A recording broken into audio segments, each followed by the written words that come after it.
Here's Chapter 11, The Miracle. The next day was foggy. Everything on the farm was dripping wet. The grass looked like a magic carpet. The asparagus patch looked like a silver forest. On foggy mornings, Charlotte's Web was truly a thing of beauty. This morning, each thin strand was decorated with dozens of tiny beads of water. The web glistened in the light and made a pattern of loveliness and mystery, like a delicate veil. Even Lurvy, who wasn't particularly interested in beauty, noticed the web when he came with the pig's breakfast. He noted how clearly it showed up, and he noted how big and carefully built it was. And then he took another look, and he saw something that made him set his pail down. There in the center of the web, neatly woven in block letters, was a message. It said, "Some pig." Lurvy felt weak. He brushed his hand across his eyes and stared harder at Charlotte's Web. There it is. "I'm seeing things." He dropped to his knees and uttered a short prayer. Then, forgetting all about Wilbur's breakfast, he walked back to the house and called Mr. Zuckerman. "I think you better come down to the pig pen," he said. "What's the trouble?" asked Mr. Zuckerman. "Anything wrong with the pig?" "Not exactly," said Lurvy. "Come and see for yourself." The two men walked silently down to Wilbur's yard. Lurvy pointed to the spider's web. "Do you see what I see?" he said.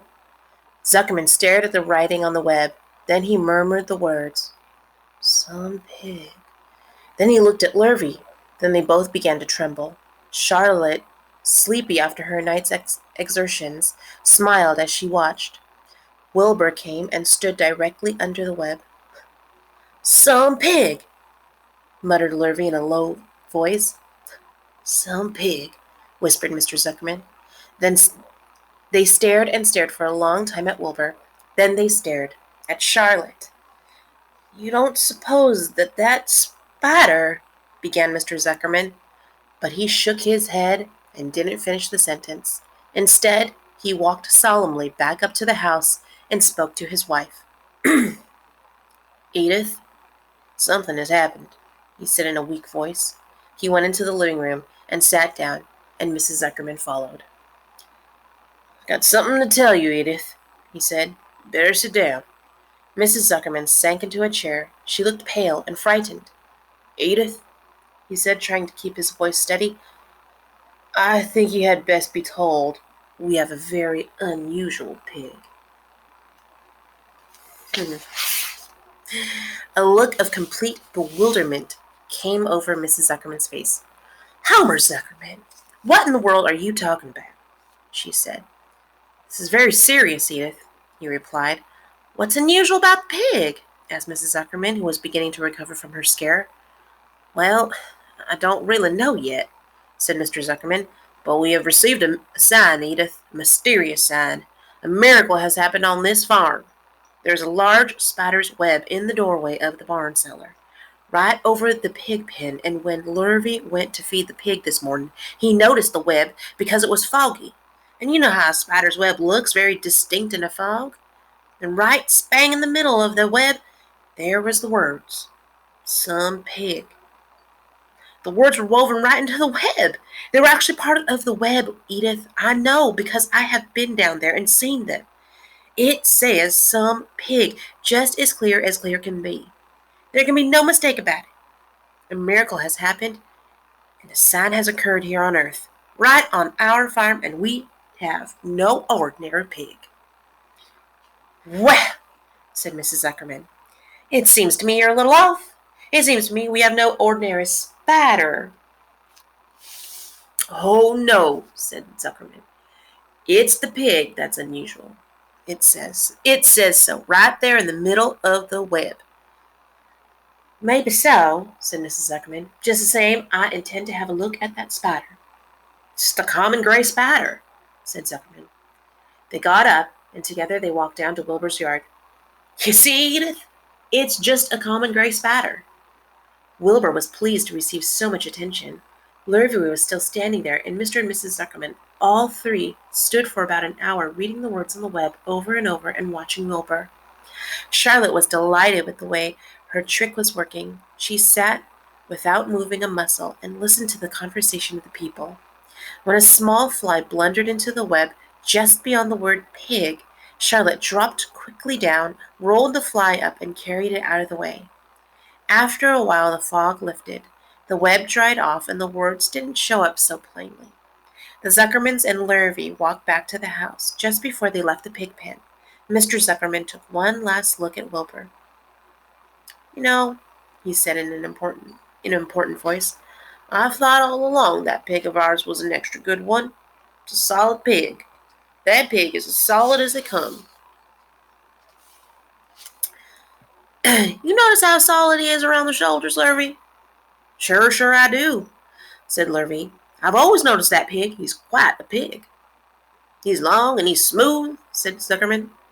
"That's right," agreed Lurvy. "He's as smooth as they come. He's some pig." When Mr. Zuckerman got back to the house, he took off his work clothes and put on his best suit. Then he got into his car and drove to the minister's house. He stayed for an hour and explained to the minister that a miracle had happened on the farm. "So far," said Zuckerman, "only 4 people on earth know about this miracle. Myself, my wife Edith, my hired man Lurvy, and you." "Don't tell anybody else," said the minister. "We don't know what it means yet. Perhaps if I give thought to it, I can explain it in my sermon next Sunday. There can be no doubt you have a most unusual pig. I intend to speak about it in my sermon and point out the fact that this community has been visited with a wondrous animal. By the way, does the pig have a name?" "Well, yes," said Mr. Zuckerman. "My little niece calls him Wilbur.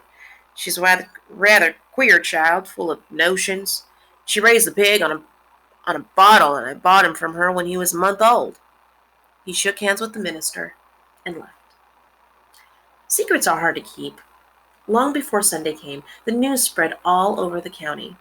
Everybody knew that a sign had appeared in a spider's web on the Zuckerman place. Everybody knew that the Zuckermans had a wondrous pig. People came from miles about to look at Wilbur and to read the words on Charlotte's web. The Zuckermans' driveway was full of cars and trucks from morning till night. Fords and Chevys and Buicks, Roadmasters and GMC pickups, and Plymouths and Studebakers and Packards and DeSotos with gyromatic transmissions, and Oldsmobiles and with rocket engines, and Jeep station wagons and Pontiacs. The news of the wonderful pig spread clear up into the hills, and the farmers came rattling down in buggies and buckboards to stand hour after hour at Wilbur's pen, admiring the miraculous animal. All said they had never seen such a pig before in their lives. When Fern told her mother that Avery tried to hit the Zuckermans' spider with a stick, Mrs. Arable was so shocked she sent Avery to bed without any supper as punishment. In the days that followed, Mr. Zuckerman was so busy entertaining visitors that he neglected his farm work. He wore his good clothes all the time now, got right into them when he got up in the morning. Mrs. Zuckerman prepared special meals for Wilbur.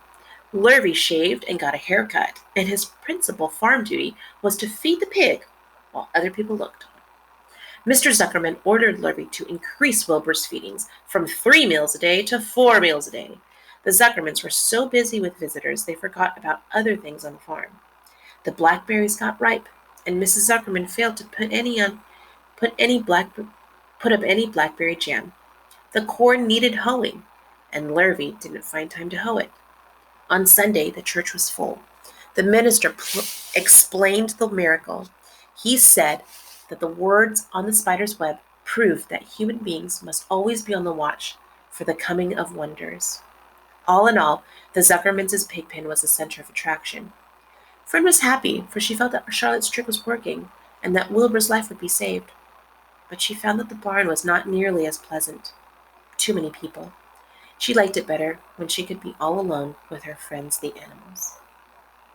And that's the end of chapter 11.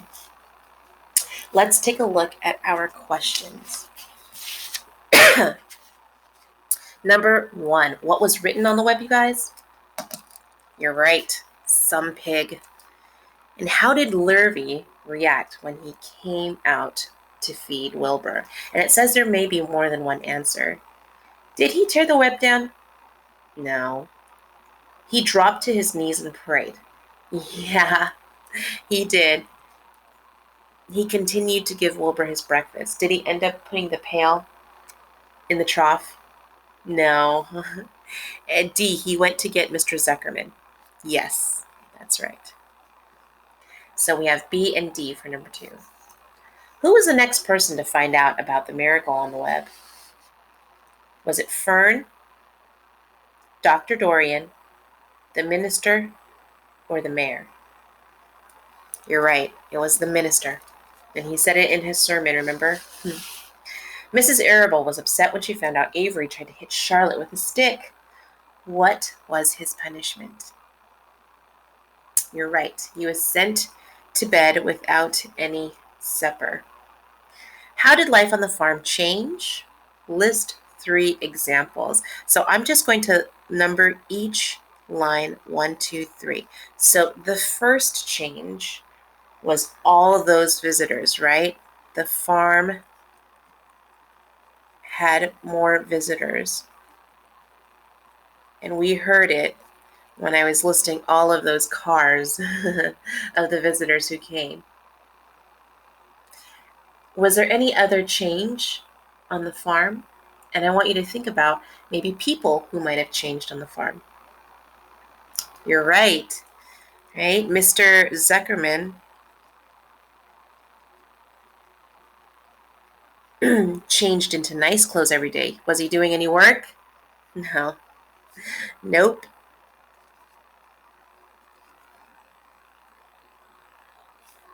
Changed into nice clothes every day. And that other change I was just talking about was that the farm was not being tended to. That means the farm was not being taken care of by the farmer and his hired man, Lurvy. So the farm, they farm. Yikes, Mrs. Santos, what am I doing? The farm was not, and we're going to say tended to, meaning it was not being taken care of. Pause the video if you need to write this down. And finally, number 6, did Fern enjoy all the commotion? Why or why not? No, she did not enjoy it, right? No, Fern did not enjoy it.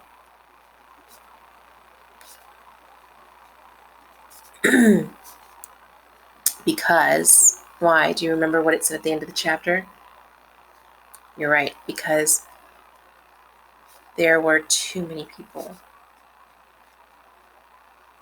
And she enjoyed it more when it was just her and her friends, the animals. Nicely done, boys and girls. I'll see you all later.